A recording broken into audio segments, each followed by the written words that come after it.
Hello investors. So as you can see, I'm back again with another portfolio update, except this time it's a brand new portfolio. Usually you guys see me on Robinhood, but today I'm going to be on M1 Finance. This is my new portfolio that I have made. I also still have the Robinhood one, so don't worry, you'll be seeing those videos too. But this is my M1 Finance dividend investing portfolio that I made right here. As you can see at the top, it says dividends. So I invested $5,000 into a bunch of dividend stocks. So basically on M1 Finance, it's the same thing as Robinhood. You can, you can trade and buy with no commission, so there's no fees. Everything is free. And the good thing about M1 Finance that I like is you can buy fractional shares. So if you want to buy Amazon, you can't do that without like $2,000 right now. Well, on M1 Finance, you can invest, let's say, $200 worth of Amazon, because you can buy fractional shares. Now, also on M1 Finance, you can make these little pies, as they call them right here, as you can see right there. And I have little like sectors. So I have real estate, 20%. As you can see right there, 20%. That's how much I'm invested in real estate of my portfolio. In consumer, I have 17%. Bonds and ETFs, I have 17%. Utilities, I have 9%. And telecom, 14%. Finance, 10%. Health, 7%. And in the tech sector, I have 6% of my portfolio. So I made this pie on my own, and I bought stocks that I, put inside of these pies that you guys will see. So if anybody's interested in investing with M1 Finance, I will leave a link in the description. If you use my referral, you get $10 when you sign up and add money to your portfolio, and I also receive $10 for you guys using my referral. So that's going to be in the link below. And now let's get into the portfolio. Okay, so to get things started, let's click with the real estate one, which is first. So pretty much once you click on that, it opens up right here and it shows you the stocks that you own inside of that real estate pie that I made. So my first stock right here is Store Capital. So right here you can see I have fractional shares of this. I have 12.9 shares. I invested $450. My average share cost is $34.84. Right now the stock is worth $34.99. So I am up $1.94 on this position. The next one I have is O, Realty Income. These are all REITs, so real estate. I have 4.1 shares. I invested $300. My average share price was $72.67. The price right now is $72.25, so I am down $1.73% on this position. And the last one in this pie is Welltower. So in this one I have 3 shares. I invested $250. My average share price is $82.49. Right now it's $83.65. So on this position I am up $3.52. So that's it for the real estate section. I invested about $1,000. So I am up $3.73, which is about 0.37%. The next one on my list is going to be consumer. Now you saw those 2 little green arrows, which are right next to Walmart. I'll explain what that is in 1 second. So the first one in my consumer is going to be Coca-Cola. So Coca-Cola, I have 5.8 shares. I invested $297.50 at an average share price of $51.07. The price right now is $51.55, so I'm up $5.13 on this position. Now right here, Walmart, as you can see, it says pending $51. So on Monday, I am planning on buying $51 worth of Walmart. And that's where it comes. Even though the shares right now are worth right here $111, I'm only buying $51 worth of Walmart because that's how much I want to buy. So I don't have to buy a full share. So go ahead and leave a like button for M1 Finance right there with the fractional shares. I think that is an amazing thing, and it really helps out with investors that don't have much money. You can buy, however much you want of a stock, it's fractional. So smash that like button right now. It takes 1 second to do it. And yeah, show me some love. So Walmart, I have 2.1 shares. I invested $221. My average share price is $104.95. Right now, the price is $111.13. I'm up $13.01 on Walmart. Then we have Pepsi. So Pepsi right here, I have 1.4 shares. I invested $187. My average share price is $131.55. The price right now is $133.96, so I am up $3.43 on this position. And the last one in this consumer is Amazon. Once again, those fractional shares is amazing. So Amazon, I have 0.08 of a share. I bought it for $144.49. The average share price is $1,733. Right now, Amazon is at $1,911. So I'm up $14.80. So if I had a whole share of Amazon, I'd be up about $170 on this position, which is pretty good. So yeah, let's get in right here. You can see right here that I'm up $36.37, which is 4.29% in the consumer pie right here that I have. So let's get on to the next one. The next one right here is going to be bonds and ETFs. So the first one I have is just a basic one. It's SPHD, which is the S&P 500 high dividend, low volatility stocks. Pretty much, they're all combined in there. I have 8.2 shares. I invested $340 at an average share price of $41.30. Right now it's $42.47. So on this position, I am up $9.63. The next one is going to be VNQ. So this is like a real estate, ETF. So I have 3.35 shares. I invested $297.50. Average share price is $88.65, and right now it's $90.23.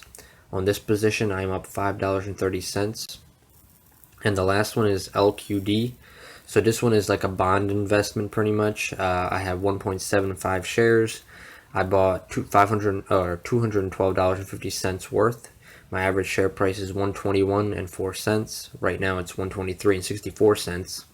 So I'm up $4.56 on this position. So in this bonds and ETFs pie, I guess, I am up $19.49, which is about 2.29% of this pie. The next one on here is utilities. So in the utility section, I have SO, Southern Company. So in this one, I have 4.1 shares. I invested $225.50. My average share price is $55. Right now it's $56.27.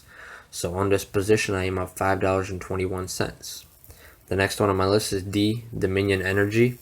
I have 2.44 shares. I bought $187 worth, which is an average of $76.33 per share. Right now the share price is $78.35. So on this position, I am up $4.95. And the last one in here is Duke, DUK, Duke Energy. I have 1.57 shares. I invested $137.50 at an average share price of $87.38. Right now it's $89.53. So I am up $3.38 on this position. In my utility pie, I am up $13.54, which is about 2.46%. And then the next one I have is Telecom right here. So right here, as you can see, those little green arrows, which means I'm buying more of that stock. But we have Verizon first. Verizon, I have 4.78 shares. I invested $275, and my average share price is $57.46. The price right now is $57.77, so I am up $1.48 on this position. Now Comcast right here, I am buying $200 worth of Comcast on Monday.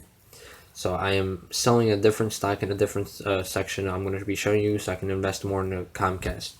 Now, if you know who you are out there, I'm not sure of your name, but I know you have a bull on your portfolio picture. You're the one who got me into Comcast. I believe bull is in your name, but yeah, you got me into Comcast, so I had to buy some more Comcast, man. I have 3.34 shares. The cost, I invested $137.50, but I will be adding $200 more to this. My average share price is $41.06. Right now it's $43.56. So I'm up $8.37 on this position.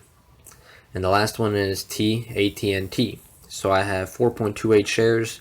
I invested $137.50. My average share price is $32.06. Right now it's $32.45. So I'm up $1.67 on this position. In this telecom pie right here, I am up $11.52, which is about 2.09% of the pie. Alright guys, so after Telecom, I'm going to be opening up this one right here, Finance. So as you guys can see, I am actually selling on Monday $251 of JP Morgan Chase because I feel like I have too much invested in this one. I should have probably bought another bank like to add and diversify, like Bank of America or something like that, or even like Visa or something. But the credit card, obviously. But right here, JP Morgan Chase, I have 5 shares. I invested $555 or $550. My average share price is $109.12. Right now it's $109.44, so I'm only up $1.61 on this position. And that's the last one, so I'm up $1.61, so 0.29%. That's why I'm going to lower this one. I don't want as much invested in it. The next one is going to be my health sector right here. So in the health sector, I have J&J, so Johnson & Johnson. I have 1.28 shares. I invested $175 at an average share price of $136.60. Right now it's $142.09. I am up $7.03 on this position.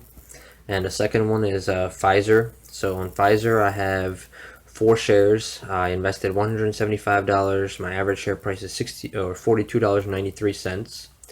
Right now it's $43.67. So on this position, I am up $3.02. So that's it for the health sector. I'm up $10.05, so 2.87%. At one point, I wanted to add United Healthcare to this because United Healthcare is a company I really like a lot. And I probably, if I would have opened this account earlier when United Healthcare was in like the 225 range, I probably would have got it. But now United Healthcare is kind of back up to like 250s, so I'm just gonna let it go and just keep investing in these two, because we don't know what's gonna happen with the elections coming up, and the health sector might get rocked a little bit. So the last thing I have right here is my tech. And you guys guessed it, this is the one I always, I have this one in my Robinhood portfolio for a growth stock, but it also has a pretty decent dividend, and it's Microsoft, obviously. I have 2.38 shares on this one. I invested $300. My average share price is $125.95. Right now the price is $136.97, so I'm up $26.25% on Microsoft. Microsoft has a pretty decent, dividend, and right now I'm up 8.75% on this tech pie. So like I mentioned earlier in the video, guys, each of these I have separated like 20%, 17%, as you guys can see. Less invested into like tech and stuff because I feel like I have a lot of tech on my Robinhood portfolio, and I have less in the like health sector. But then up here you can see I have like bonds, which are always going to be like safe, and ETFs. Consumer and real estate, those are the ones I'm expecting to boost me up. Now my goal is to get around $500 profit by the end of this year, so we'll see what happens. As you can see right now, I'm up $122.56, which is 2.45% of the portfolio. This dividend portfolio is returning me 4% in dividends yearly, so I should receive $200 worth of dividends every year from the stocks that I currently own. Now the good thing about M1 Finance is your money gets reinvested, so all those dividends, once I get $10 worth of dividends, it gets reinvested back into the portfolio. As you can see, the little red and green percentages next to the other percentages next to it. If one sector that I have right here is like underweight, so I have less of it, it's going to buy that one to balance out my pies, which is a great thing. I like how it reinvests everything back into the portfolio, because that means you're going to be compounding interest pretty much. You're going to be gaining more and more money just because it's reinvesting. So yeah, I think this is going to be a great investment for my dividends. I still have my Robinhood portfolio, guys. So yeah, what do you guys think about my holdings right here? What are some stocks I can be adding? Leave a comment below for me. And I'll read the comments, so read what I should add, or maybe if something I should sell or own less of. I am really looking into like stuff with the 5G stuff, so kind of like Comcast, Verizon, ExxonMobil, and things like that, because, or Ericsson, I believe, as well. I believe those stocks are going to be booming in the near future, and they usually have like a decent dividend. I know ExxonMobil has like a 4% dividend, if I'm not mistaken. Correct me if I'm wrong. Yeah, I'm really looking into that. So maybe like by the end of the year or next year, if I add more money to the portfolio, obviously I can buy some of that stuff. But yeah, make sure you guys smash that like button for M1 Finance with the fractional shares. I think that is a very, very good thing. It's very great for people who don't have too much money to invest into stocks. So leave a comment. Make sure you like, subscribe to my channel, turn on that notification bell. I will be making more updates, and the next one or the one after is not going to be on my phone, so you might see a little bit more. But if you guys enjoyed this, let me know. Leave a comment below, and I'll see you guys next time.